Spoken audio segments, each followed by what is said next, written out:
सो finally Lord's test match जो कि India versus England और इंडिया की दो बेस्ट टीम्स के दरमियान खेला जा रहा था। टेस्ट मैच आइकॉनिक और वो भी ऐसे ग्राउंड पे, होम ऑफ क्रिकेट लॉर्ड्स में। तो फाइनली इंग्लैंड ने ये विक्ट्री जो कंसीड की है ओवर इंडिया। और अगर हम मैच की ओवरऑल बात करें तो आखिरी डे डिसाइडर डे 5 पे इस मैच का फैसला हुआ। और फैसला भी ऐसा जैसे कि इस ग्राउंड, इस लॉर्ड्स की जो हेरिटेज है, एक इसका जिसे कह लें कि एक विरसा है, एक कल्चर है इस इंग्लैंड के इस हिस्से में क्रिकेट को लेके, वो आपको बिल्कुल डे 5 को देखने को मिला है। जिस तरह क्राउड आया है, क्राउड टर्नओवर इस 5वें दिन के खेल को देखने के लिए। और डिसाइडर डे था जिसमें लाइक आखिरी सेशन तक हम किसी को भी नहीं पता था कि कोई भी टीम ये मैच जीत सकती है। पेंडुलम की तरह ये मैच का जो है ना, कभी इंडिया की तरफ कभी इंग्लैंड की तरफ ये होता जाता रहा। बट फाइनली जिस तरह इंग्लैंड ने ग्रिट शो की है, एक करेज और फिटनेस का जो एक डिस्प्ले शो की है, स्पेशली हम अगर बात करें बेन स्टोक्स की, I mean absolutely brilliant, so exceptional, very exceptional. और जिस तरह बेन स्टोक्स ने बॉलिंग की है, तो हम पूरा इस मैच का एनालिसिस करेंगे, इस पे बात करेंगे। But hats off to England and their star players. Ben Stokes बात करेंगे, जो रूट, जिनकी कंट्रीब्यूशन से ये जो तीसरा टेस्ट मैच है वो इंग्लैंड ने अपने नाम किया है। बट रिमेंबर एजबेस्टन के अंदर इंग्लैंड ने कन्विंसिंगली जो है ना वो एक मैच वो हार गए थे, जो कि इंडिया ने डोमिनेट किया था पिछला टेस्ट मैच। और उससे पहले वाला जो टेस्ट मैच था वो भी बड़ा रोमांचक रहा था, बड़े क्लोज मैचेस गए हैं। ऑल्दो कि इस सीरीज़, इंग्लैंड और इंडिया की सीरीज़ की जो टेस्ट सीरीज़ है, इसके अंदर विकेट्स पे और जो जिस तरह की विकेटें बनाई जा रही हैं उसकी प्रेपरेशन पे काफ़ी क्रिटिसिज्म भी आ रहा है। और स्पेशली जब दूसरे टेस्ट मैच के अंदर एजबेस्टन के अंदर हमने देखा कि बिल्कुल रोड था, फ्लैट विकेट था, रन्स के अंबार लग रहे थे, बट बॉलर्स के लिए उतनी हेल्प नहीं थी, जिसकी वजह से विकेट लेना इतना आसान नहीं था। बट लॉर्ड्स के अंदर हमेशा आपको पता है कि आपको स्विंग भी मिलता है, सेम भी मिलता है और बाउंस भी मिलता है। ऑल्दो के दोनों टीमों ने बहुत ही टफ टाइम दिया है दूसरे को, but in the end England and their player they held their nerves. और उन्होंने मैं तो कहूँगा बड़ा ही बहुत अरसे बाद, बड़े टाइम के बाद मैंने ऐसा कोई थ्रिलिंग टेस्ट मैच देखा है, जिसकी वजह से और यही इसी तरह के मैचेस होते हैं जो इस टेस्ट क्रिकेट को, इस लेगेसी को, इस हेरिटेज को आगे बड़े लंबे अरसे तक लेके चलते हैं। और आई थिंक इंग्लैंड जो they well and truly deserve this match, क्योंकि उन्होंने बड़ी मेहनत की थी। नो डाउट कि इंडिया ने फाइट बैक अच्छी की है, मोहम्मद सिराज ने, बुमराह ने, और स्पेशली अगर हम इस मैच के अंदर बात करें इंडियन साइड की तरफ, टीम की तरफ से इस मैच की अगर हम बात करें तो रविंद्रा जडेजा बॉल के साथ भी उन्होंने विकेट्स लिए हैं। बट जिस तरह उन्होंने फाइट बैक की है आखिरी बॉल तक, वो आखिरी सेशन तक वो जिस तरह लेके गए हैं। बट अनफॉर्चुनेटली था जिस तरह सिराज आउट हुए हैं। बट उसके अलावा इंक्लूडिंग सिराज, बुमराह, जो टेल एंडर थे जितने भी, सब ने जडेजा का साथ दिया। हालांकि दूसरे एंड से विकेट गिर रहे थे। जिस तरह इंग्लैंड ने 5वें दिन का खेल स्टार्ट किया था, चौथे दिन अगर देखें तो वैसे नहीं लग रहा था। It was completely different story. जिस तरह वाशिंगटन सुंदर ने वो स्टेटमेंट दी कि हम कल लंच तक ये मैच जीत जाएंगे, but you never know, it's a very funny game, cricket is very cruel game at times.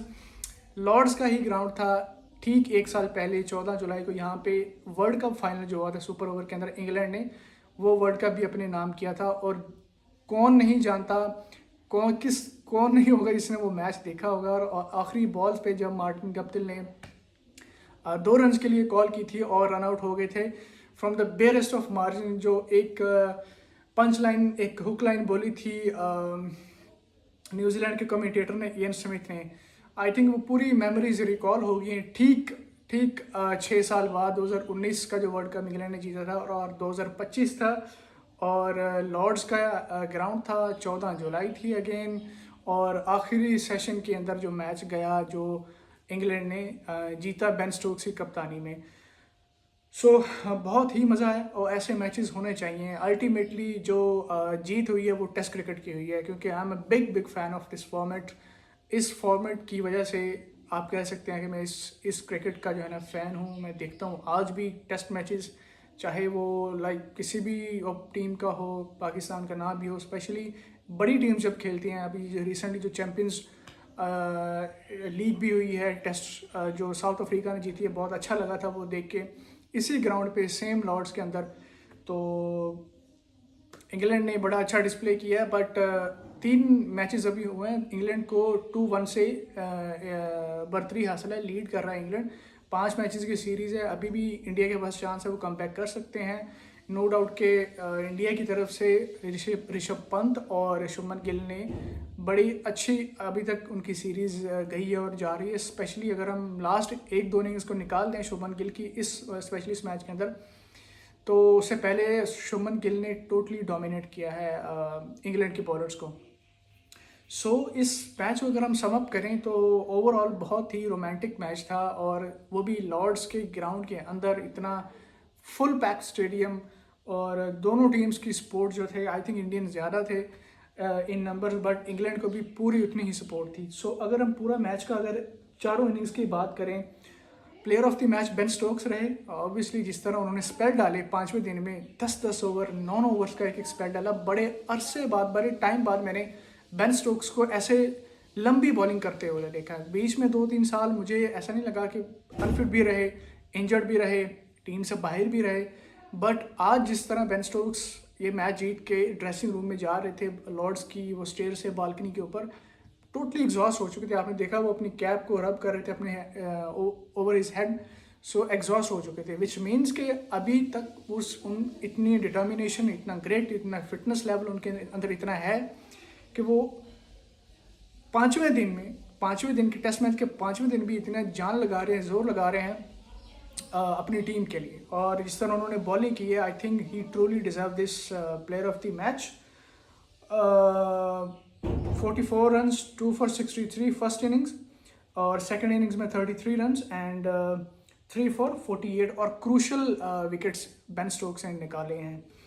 Moving forward, अगर हम इंग्लैंड की फर्स्ट इनिंग्स की बात करें, जैक क्रॉली शुरू में इंडिया के बॉलर ने बड़ी अच्छी बॉलिंग की, मोहम्मद सिराज और जसप्रीत बुमराह दोनों ने स्पेशली, और बेन टैकेट 23 पे, ऑली पॉप ने अच्छी रेजिस्टेंस शो की 44, and the hero from the first inning was जो रूट फ्रॉम इंग्लैंड, 199 बॉल पे 104, अच्छी एक सेंचुरी लगाई। बट जिस टाइम पे जो रूट आउट हुए वो बड़ा क्रूशल मोमेंट था, क्योंकि उस टाइम लग रहा था कि चाहे ऐसा लग रहा था कि इंग्लैंड जैसे 500 तक चला जाएगा, रन्स कर जाएगा, बट आई थिंक तीसरे दिन का खेल था जब स्टार्ट हुआ था, और जो रूट आते ही आउट हो गए। फिर then Ben Stokes, Harry Brook भी आउट हो गए। बेन स्टोक्स ने पार्टनरशिप लगाई और 44 रन्स किए, एंड देन जेमी स्मिथ, बड़े क्रूशल रन्स थे उनके, जेमी स्मिथ के 51 रन, जो विकेट कीपर भी हैं। देन कार्स, जो कि बॉलर भी हैं, और उन्होंने 56 रन जोड़े हैं पहली इनिंग्स में, विच शोज़ के कितने क्रूशल और इम्पॉर्टेंट वो रन्स थे जो एक टेल एंडर ने आके नीचे से जोड़े थे। इसके जवाब में जसप्रीत बुमराह ने 5 विकेट लिए, पंजा लिया लॉर्ड्स के अंदर, और मोहम्मद सिराज के खाते में 2 विकेट, और नीतीश रेड्डी ने 2 wickets, and 1 wicket for Ravindra Jadeja. Washington सुंदर वॉज अ विकेट लेस। और इंडिया ने जब बैटिंग स्टार्ट की तो जायसवाल 13 रन पे आउट, और केएल राहुल की तरफ से एक सेंचुरी हमें देखने को मिली, जो कि बहुत अच्छा लगा। बहुत क्लासी प्लेयर है, नो डाउट, और उन्होंने एक सेंचुरी लगाई है। करुण नायर 40 रन, और Shubman Gill 16 run, and Rishabh Pant again, जो इम्पैक्ट प्लेयर जिसको हम कहते हैं, तो वो ऋषभ पंत है इंडिया की तरफ से। Ravindra Jadeja 72 run. If India could have one this match, तो जो विदाउट एनी डाउट जो मैन ऑफ द प्ले, जो प्लेयर ऑफ द मैच, वो रविंद्र जडेजा को जाता है, क्योंकि पहली इनिंग्स में भी उन्होंने रन्स किए, सेकंड इनिंग्स में भी उन्होंने मैच ऑलमोस्ट वो मैच निकाल के ले गए थे। और 72 रन उन्होंने फर्स्ट इनिंग्स में किए हैं, and 60 odds run second innings में। कितने कंसिस्टेंटली रन्स किए हैं, ना सिर्फ इस मैच के अंदर बल्कि पिछले मैचेस के अंदर भी रविंद्र जडेजा ने अच्छे रन्स किए हैं। अगर आगे moving forward, 30 run Nitish Reddy ने जोड़े, वाशिंगटन सुंदर 23 रन, और जवाब में क्रिस वोक्स के खाते में 3 विकेट आए और Jofra Archer 2 wicket, Ben Stokes 2 wicket. Ben Stokes ने पहली इनिंग्स में भी 2 आउट किए हैं, तीसरी लास्ट 5वीं इनिंग्स के अंदर उन्होंने 3 विकेट निकाले हैं। सो ओवरऑल अच्छी परफॉर्मेंस थी, बॉलिंग परफॉर्मेंस, बट टोटल जो इंग्लैंड ने पोस्ट किया था वो 387 का था। जवाब में इंडिया ने भी बिल्कुल पूरा टोटल दिया और 387 ही इंडिया ने भी जोड़े, विच मीन्स के लीड नहीं बन सकी इंग्लैंड की, ना इंडिया लीड ले सका ना इंग्लैंड ले सका, टोटल बैलेंस में था स्कोर। और देन इंग्लैंड की जो सेकंड इनिंग्स जो है ना उसमें हाईएस्ट रन स्कोर रहे हैं जो रूट 40 रन, देन फिर 23 रन बेन स्टोक्स और 33 run Ben Stoke, Harry Brook 23 और शुरू में जैक क्रॉली 22 और 22 रन, बेन टैकेट 12 रन। तो ये ओवरऑल जो सेकंड इनिंग्स के अंदर इंग्लैंड बड़े सस्ते में सीमेंट की 192 रन जो है ना वो इंग्लैंड ने पोस्ट किए सेकंड इनिंग्स में, विच मीन्स कि इंडिया को ये टेस्ट मैच जीतने के लिए 193 रन रिक्वायर्ड थे। और despite there good batting performance and display in their first initial innings, दोनों टीम्स जो है ना वो सेकंड इनिंग्स में कोलैप्स की हैं। स्पेशली अगर मैं इंडिया की बात करूं, क्योंकि बट यहाँ पे ये भी एक फैक्टर है कि 5वीं इनिंग्स में चेज़ करते हुए चाहे जितना मर्जी टोटल हो, इतना इजी नहीं होता दुनिया के किसी भी ग्राउंड में किसी भी कंडीशंस के अंदर, क्योंकि ये फॉर्मेट ऐसा है कि ये आपको अलाउ नहीं करता। 5वें दिन विकेट रफ हो जाता है, पैचेस आ जाते हैं, आपको बहुत सारे लूप होल्स मिल जाते हैं, बॉल जो है ना वो बल्ले पे उस तरह नहीं आता। सो बहुत डिफ़िकल्ट होता है ऐसे ट्रिकी रन चेज करना। सो 192 पे इंग्लैंड सीमेंट की और उसके बाद जो है इंडिया ने जब ये रन चेज करना स्टार्ट किया तो यशस्वी जायसवाल 0 पे out, KL Rahul 39 run, Shubman Gill 14 run, 6 आकाशदीप और रविंद्र जडेजा जो हीरो रहे। हीरो क्या, आई वुड से कि it was so unlucky Ravindra Jadeja, क्योंकि मुझे जडेजा से जुड़ी एक और कहानी भी मेरे जहन में आती है। जब 2019 का जो सेमीफाइनल था, जो महेंद्र सिंह धोनी और जडेजा जब बैटिंग कर रहे थे, बहुत आई थिंक वो सेमीफाइनल जो था ना वो अगर इंडिया जीतता तो जडेजा की वजह से जीतना था, क्योंकि जडेजा ने जिस तरह इस मैच के अंदर क्रूशल और इम्पोर्टेंट रन्स लगाए हैं और विकेट भी उन्होंने संभाला है, सेम इसी तरह की इनिंग्स उन्होंने उस सेमीफाइनल के अंदर खेली थी। But unfortunately he got out and Dhoni got out, run out. Even के महेंद्र सिंह धोनी भी अगर खड़े रहते तो वो आई थिंक स्टोरी कुछ और हो सकती थी। But I really feel for Ravindra Jadeja and then for obviously Mohammed Siraj.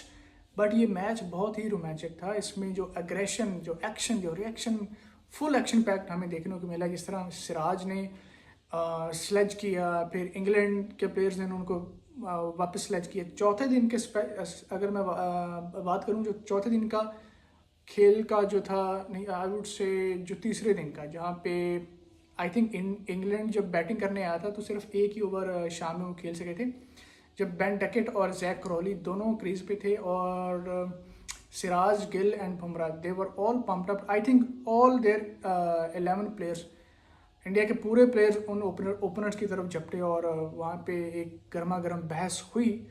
और आई थिंक ये चीज़ें मसाला और ऐड करती हैं ऐसे मैचेस के अंदर, जब दो बड़ी टीम्स खेलें आपस में और ऐसे स्टेज पे, बड़े स्टेज पे, जहाँ पे दोनों अपना लोहा मनवाना चाहते हैं, क्योंकि नो डाउट कि दोनों बड़ी ज़बरदस्त बहुत अच्छी टीम्स हैं टेस्ट की।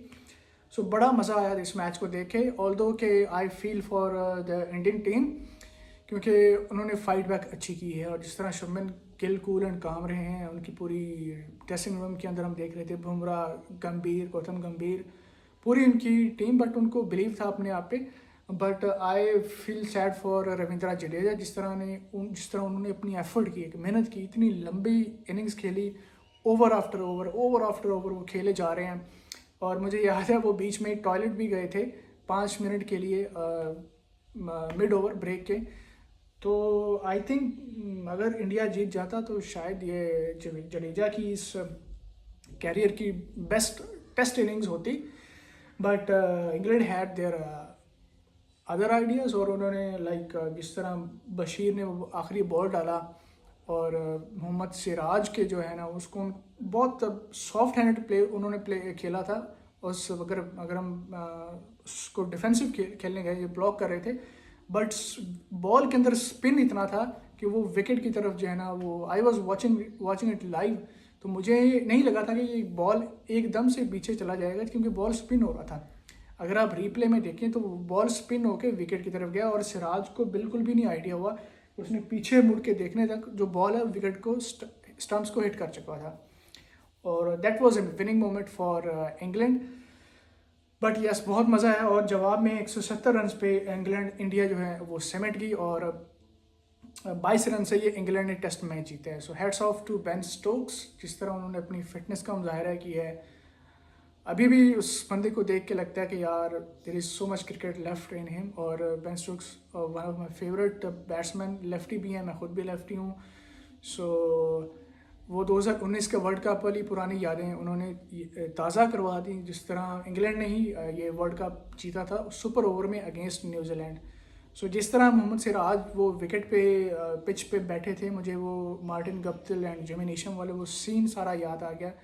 उस मैच के बाद भी सब कमेंटेटर्स, सब एनालिस्ट, एक्सपर्ट्स यही बात कर रहे थे कि 2019 का आज के दिन ही इंग्लैंड ने 2019 का वर्ल्ड कप जीता था इसी ग्राउंड पे, लॉर्ड्स के अंदर, home of cricket. So one day we will also watch live match at Lord's. मेरी ख्वाहिश है कि मैं लॉर्ड्स में लाइव मैच बैठ के मैच देखूं। सो या in future hope so. But बहुत मज़ा आया मैच देख के लॉर्ड्स का। नेक्स्ट मैच जो ओल्ड ट्रैफर्ड मैनचेस्टर के अंदर होना है, looking forward to the match. और उस मैच पे भी हम पोस्ट मैच एक वीडियो एनालिसिस आएगा, और बिटवीन जब मैच चल रहा होगा तब भी, और आफ्टर मैच जो एनालिसिस वो भी आपके साथ हम वीडियो शेयर करेंगे।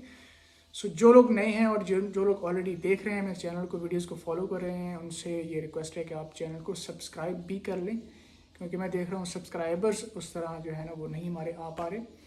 सो इस तरह की मज़ीद वीडियो जो क्रिकेट पे या इस तरह का कंटेंट आपको देखने को मिलता रहेगा। So see you in the next video.